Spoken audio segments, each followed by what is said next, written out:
тақырып бізде өрт қауіпсіздігі.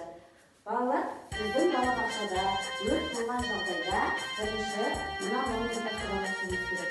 Өрт болған кезде өрт сөндіретін көлік тез келу керек пе, жай келу керек пе? Тез келу керек. Керек асқар тауменен бейбіт күн кешсін, егемен елін сақтасын өрттен, тілсіз сұмыраудан деп тілемелім. Бізге артқан сенің отаным менен Қазақстаным, халық бақыты алға бастады. Аман боп елім өстің ұрпағым, көк байрағымды жоғары ұстады.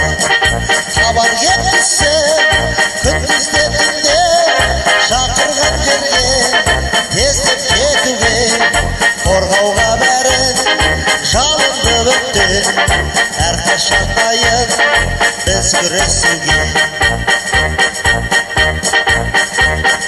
Кезекпен кезек күзетте тұрып, халыққа дайын төсеніп біліп, өрт жалмасын деп туған жерімді күзетте жүрміз біздер жас жігіт. Отаным менен Қазақстаным, халық бақыты алға бастады.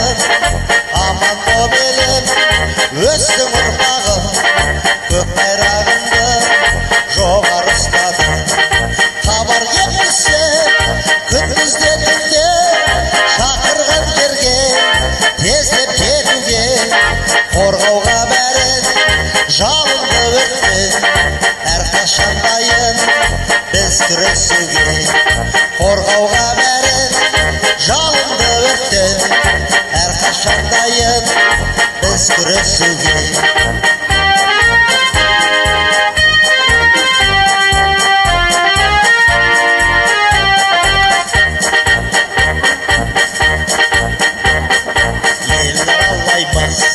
Тыныштық үшін ардақты халқым осыны түсін, бірде жаманды болмасын деп шын.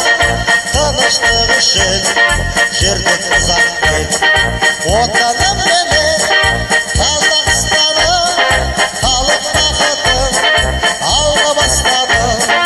Аман боп елім өстің ұрпағым, көк байрағымды жоғары ұстады.